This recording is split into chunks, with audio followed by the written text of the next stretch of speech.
Buenos días, el día de hoy vamos a hablar sobre la máquina de Goldberg y los principios físicos que se aplican en ella. Primero vamos a dar una pequeña definición de qué es una máquina de Goldberg. Es una máquina que realiza una tarea en la mayoría de veces simple, pero siempre de una forma muy complicada.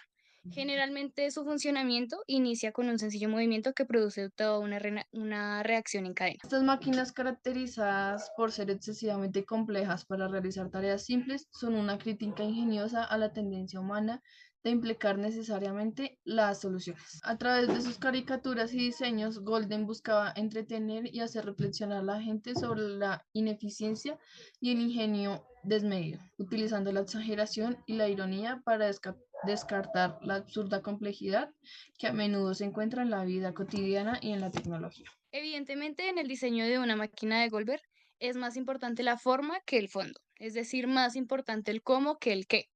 Como consecuencia, obtenemos una máquina estupenda para fomentar la creatividad y también una herramienta didáctica que combina invención, experimentación con todo tipo de artefactos y un tipo particular de diversión, tanto para el creador como para los espectadores de la máquina. Ahora vamos a hablar de los principios físicos que se aplican en la máquina de Goldberg. Primero tenemos la gravedad, que es la fuerza que atrae los objetos hacia el centro de la Tierra, y esta juega un papel importante ya que muchos de los componentes de la máquina de Goldberg funcionan gracias a la gravedad al caer los objetos desde el inicio de la rampa al final de la máquina. En segundo lugar tenemos la energía cinética y la energía potencial. La energía cinética es la energía del movimiento y la energía potencial es la energía almacenada debido a la posición del objeto. Estas se hacen presente en la máquina de Goldberg cuando ellas constantemente se transforman. La energía cinética cuando empieza a caer la bola desde el inicio de la rampa y la energía potencial cuando ella se encuentra en reposo en el comienzo de la máquina. Luego tenemos la inercia, que es la tendencia de un objeto a resistir cambios en su estado de movimiento. Es decir, un objeto en reposo tiende a permanecer en reposo y un objeto en movimiento tiende a permanecer en movimiento a menos que una fuerza externa actúe sobre él. La inercia es una propiedad física fundamental en las máquinas de Goldberg, puesto que ayudan al funcionamiento de la transmisión de movimiento, la creación de reacciones en cadena y la conservación de energía. Después tenemos la fricción, que es la fuerza que resiste el movimiento de un objeto sobre una superficie. Y aquí la fricción cumple la función de ralentizar o detener el movimiento de un objeto en la máquina de Goldberg y así cumplir correctamente cada paso de ella. Otros principios que se aplican son la ley de la conservación de la energía. La energía no se crea ni se destruye, solo se transforma. En una máquina de Golden, la energía se transforma continuamente entre diferentes formas, como la cinética, la potencial y la térmica. Las leyes de Newton. La primera ley es la ley de la inercia. Un objeto en reposo permanece en reposo y un objeto en movimiento permanece en movimiento a menos de que una fuerza actúe sobre él. La segunda ley es fuerza igual a masa por gravedad. La aceleración de un objeto es directamente proporcional a la fuerza neta que actúa sobre él e inversamente proporcional a su masa. Y la tercera ley es acción-reacción. Para cada acción hay una reacción igual o opuesta. Las leyes de Newton son fundamentales para el diseño y funcionamiento de las máquinas de Golden. La inercia, la relación entre fuerza, masa y aceleración, y las reacciones entre los componentes son los principios claves que permiten que estas máquinas realicen sus tareas de manera compleja pero efectiva. Reacciones en cadena, la interacción de una serie de eventos donde cada evento es el resultado del anterior y la causa del siguiente. En las máquinas de Golden todo se basa en la reacción en cadena. Cada acción está conectada con el anterior y la siguiente. También están presentes los principios de palancas y poleas dependiendo de la construcción de las máquinas. Para construir una máquina de Goldben se necesitan diferentes pasos. El primer paso es la planeación, definir el objetivo final y diseñar la secuencia.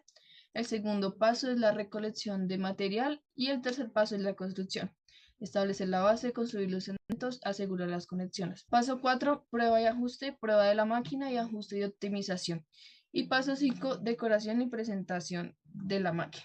Bueno, eso sería todo por la teoría sobre la máquina de Goldberg y los principios físicos que se aplican en ella. A continuación, nuestra compañera les va a mostrar el prototipo que hicimos de la máquina de Goldberg y cómo funciona. Ya para iniciar con el tema de la maqueta, primero vamos a mencionar cuáles son los materiales que se usan para esto. palos de balso, madera, un tubo de PVC, puntillas, una base de madera, alfileres, e incluso en algunos lados nos apoyamos también de fichas de dominó, mecánica y un carrito para poder hacer en sí el proyecto. Vamos a empezar primero explicando bien la estación 1, que en sí es dejar la canica en la cima de la rampa y ella cae hasta el agujero. La rampa en sí, la pendiente mide 20 centímetros, el cateto adyacente 19,7 centímetros, el opuesto 3,47 centímetros y tiene una inclinación de 10 grados. Es muy importante el cateto, o pues el diagrama de clases, o bueno, el diagrama de fuerzas, perdón, es lo siguiente. La canica obviamente tiene un peso y este tiene sus diferentes componentes ya que están en plano inclinado. Componente X, que es el que nos va a dar en sí el movimiento, y el componente Y, también la fuerza normal, y pues estamos especificando que tenemos una velocidad de cero. El cateto opuesto es muy importante ya que la energía potencial trabaja con altura. Entonces en sí, el cateto opuesto es nuestra altura. Hay un cambio en la velocidad y en la altura. Por eso estamos utilizando esta forma de energía cinética y energía potencial, que fue una manera mucho más sencilla para poder sacar la velocidad en estos casos. Pasando a la acción 2, justo cuando nuestra canica está al final de la rampa, cae por este tubo. Este tubo mide 20 centímetros, con un diámetro de 3,2 centímetros y con una inclinación respecto a la horizontal de 90 grados. Nuestro diagrama de fuerzas es el siguiente. Lo único que está actuando sobre nuestra canica es el peso de la canica. Manejamos una velocidad inicial de cero, ya que a la hora en la que nuestra canica baja por nuestra rampa y cae, realmente el movimiento y el ancho de nuestro tubo hace que se vea solo una componente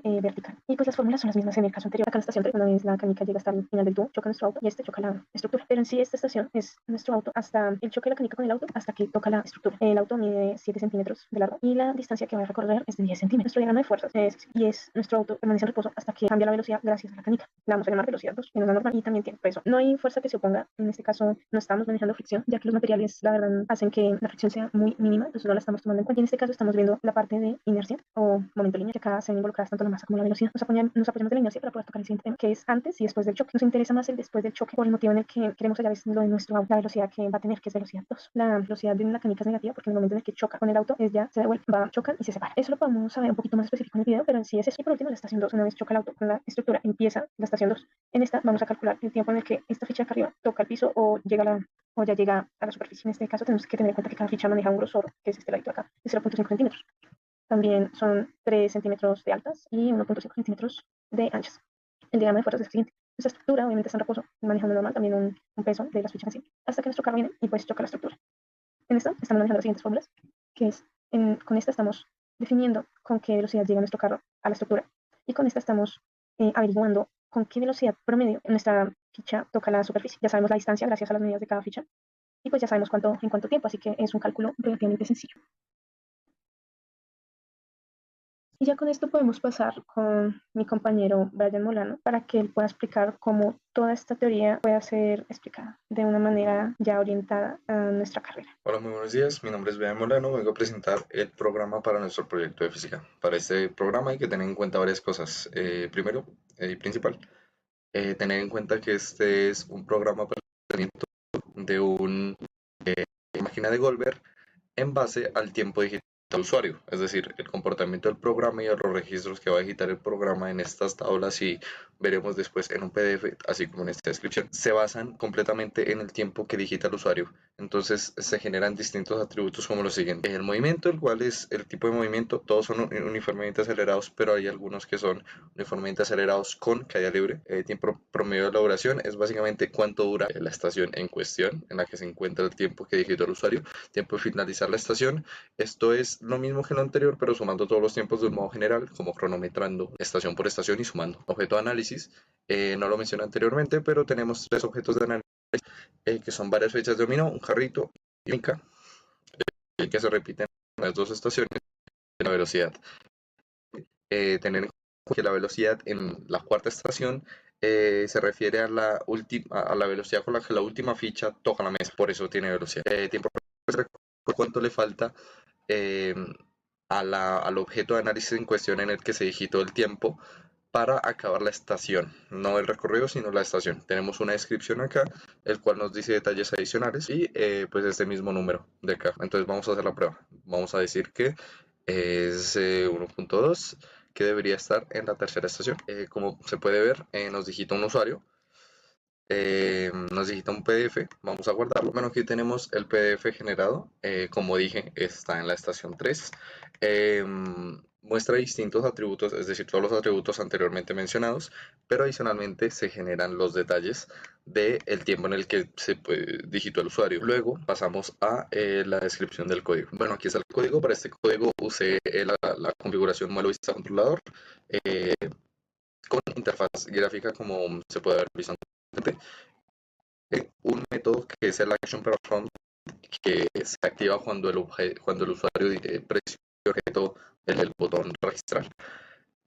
Es una clase de formulario que es a la que se instancia todos los atributos para luego mandar a la tabla y al PDF. Luego tengo una clase universal que se usa para mandar todo tipo de cosas en tipo string o texto al PDF. Y eso sería todo. Muchas gracias.